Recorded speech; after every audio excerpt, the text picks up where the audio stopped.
Okay, here we go. Hey, this is Dan McDonald.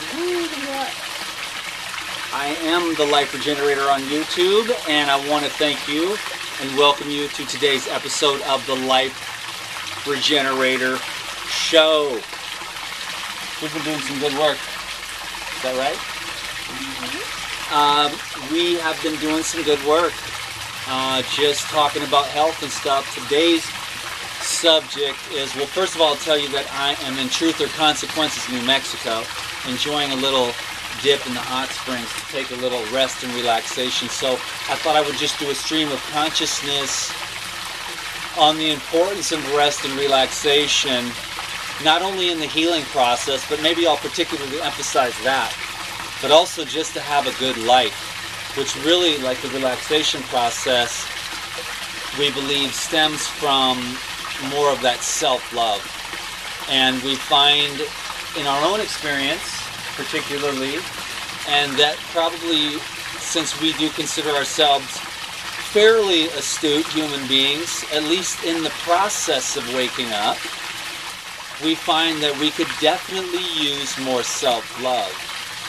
And we just watched a program the other day, and Teal Scott was mentioning how love is the fast track to enlightenment. So I thought that that was pretty interesting.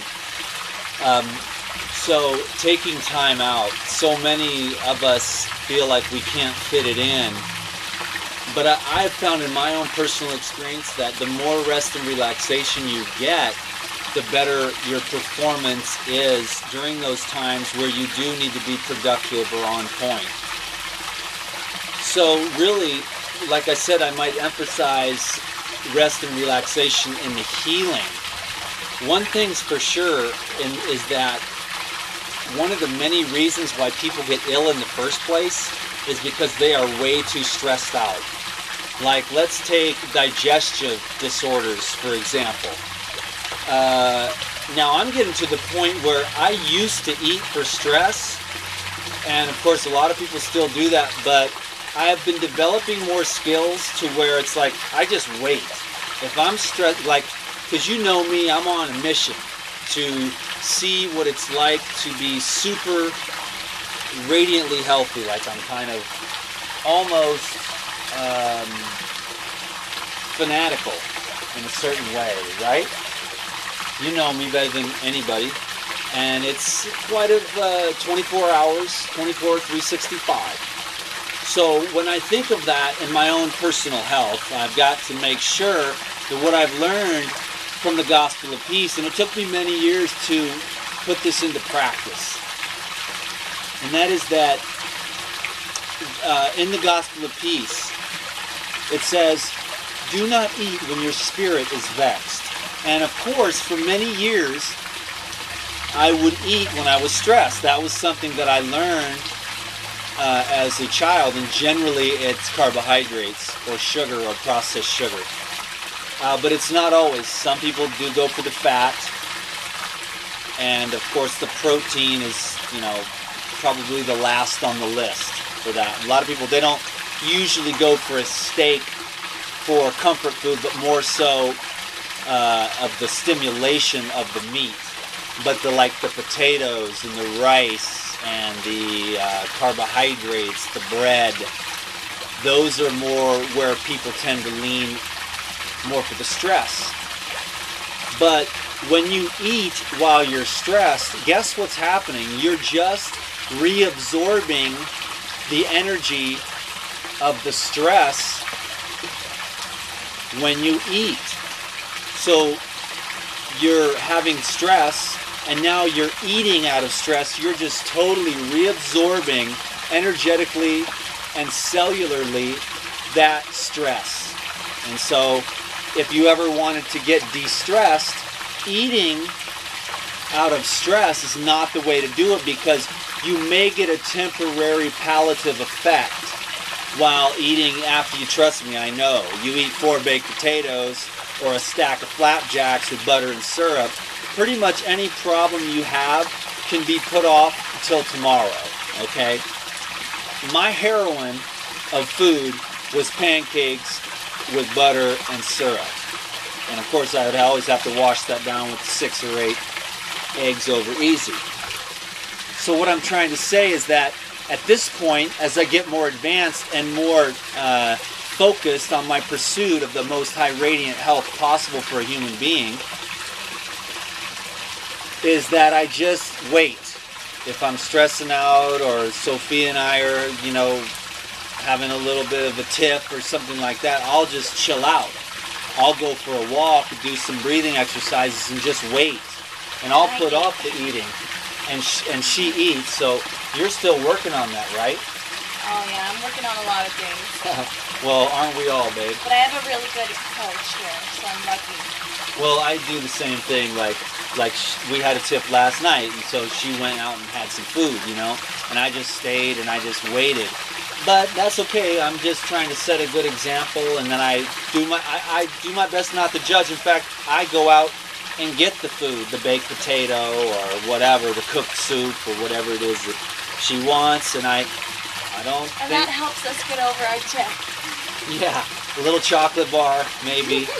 It's tough. I mean, you've been raw for about a year and a half, and it's taken some time to It's learn. actually a lot easier in the beginning than it is now, because when you first go raw, you have such a vision of like the contrast.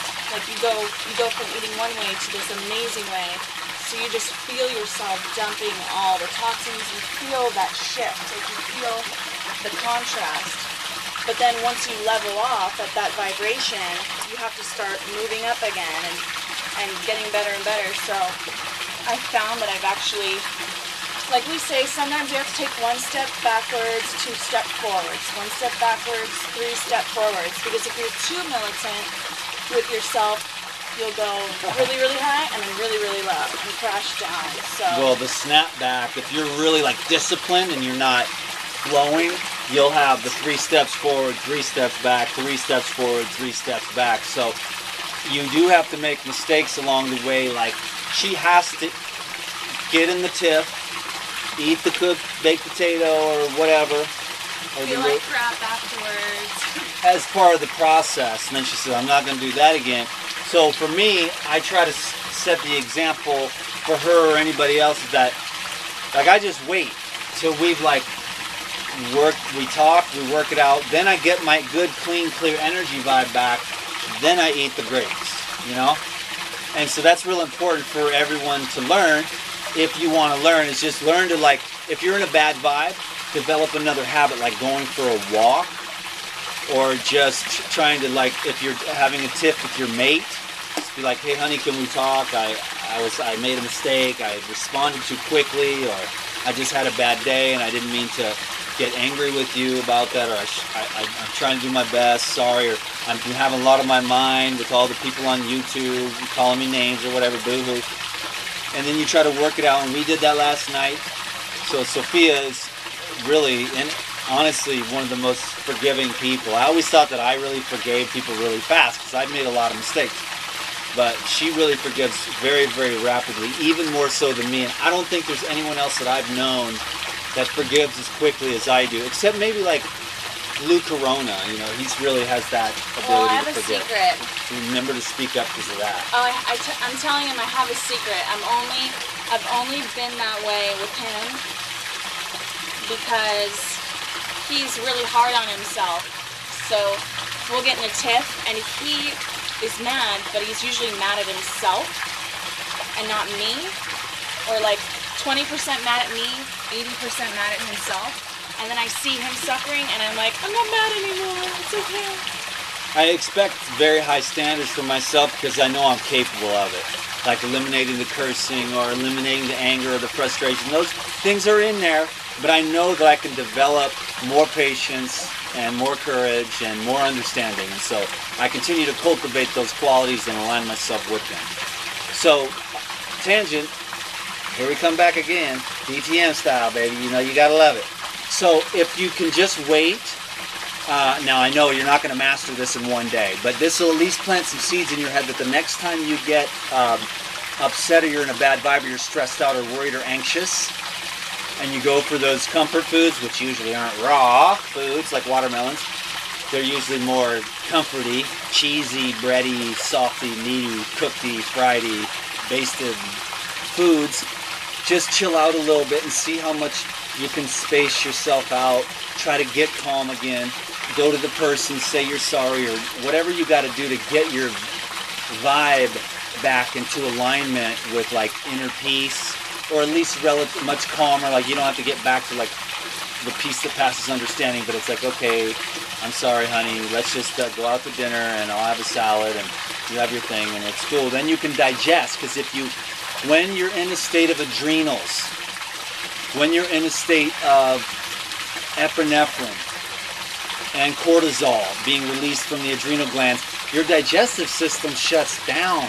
When a saber-toothed tiger is chasing you, the proverbial saber-toothed tiger analogy, when you're stressed out and you're worried about your boss and you're eating like 8 donuts, you are really just reabsorbing all that stress. Now, you do from the processed sugar and the flour and the tasty, soft, buttery feeling of a donut, you temporarily release some serotonin and dopamine. So you get a temporary fix, but you're still in that state of adrenaline.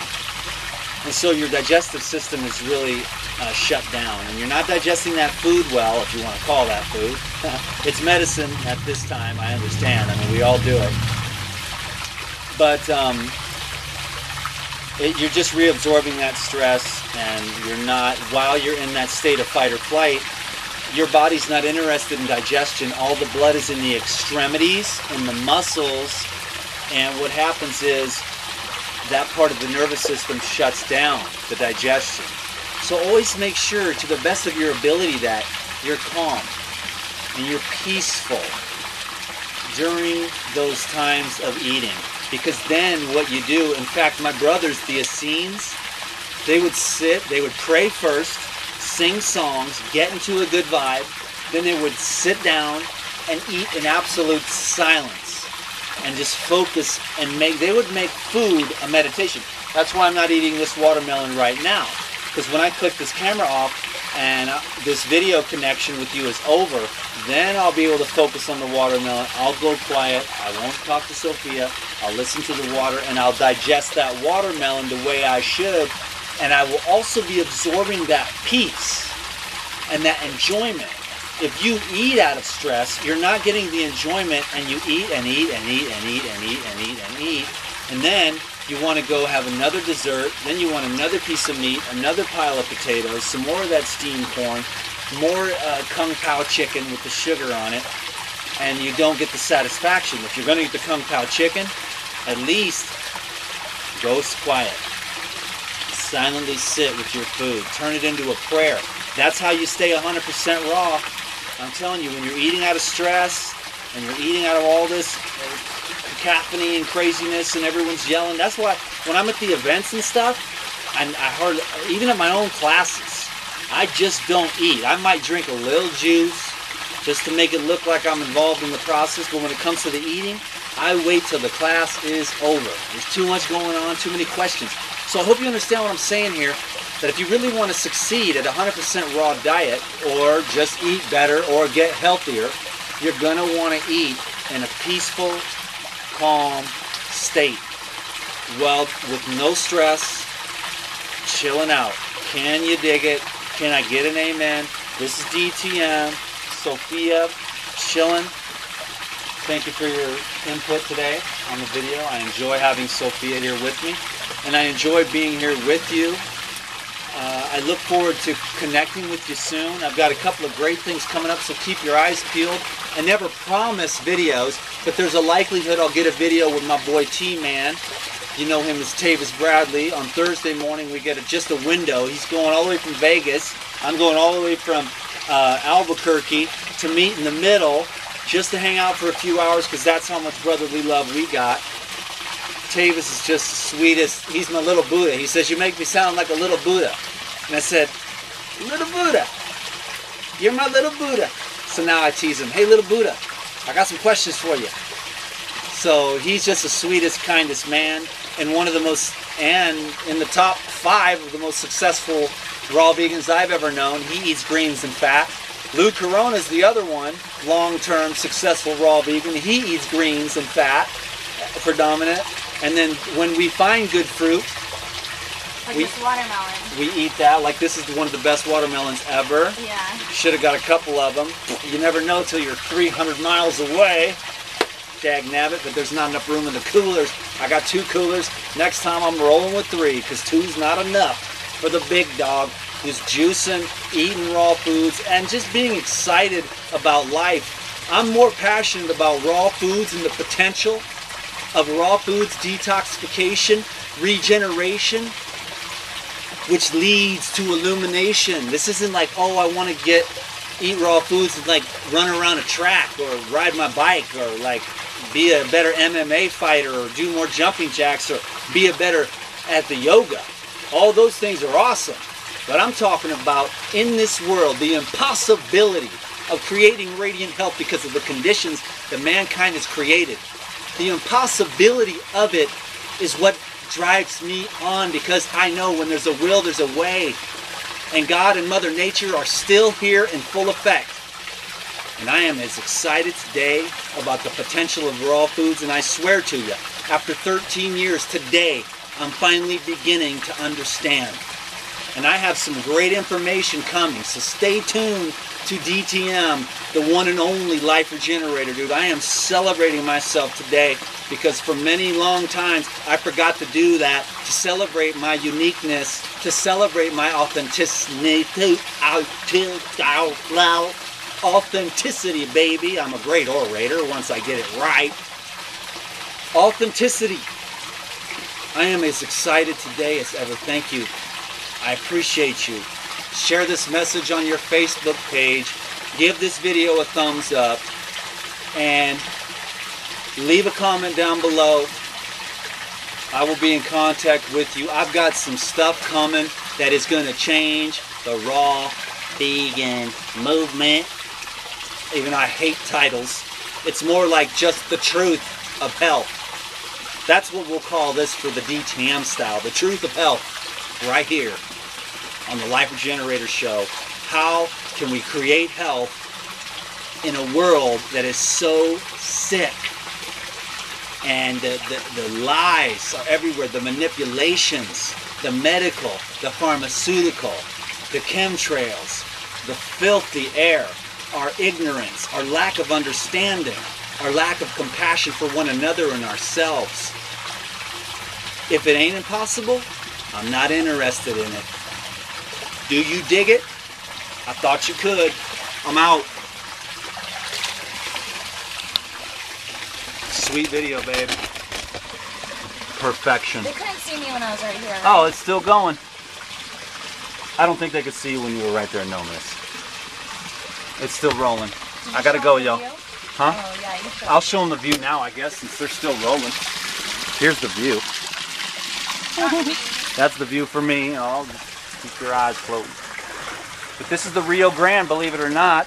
And since there was just a rainstorm the other day, they had the river's not, because usually I come to this hot spring on my way by Albuquerque, and I stop by here and I dunk in this river because this river's ice cold and it's living full of life. But today it's not living full of life, so I'm just gonna let that go, and I'm just gonna soak in the hot, relax. So thank you so much. I do appreciate you so very much. Bless your life a million times. If there was any blessing I could give you, you know, just let me know.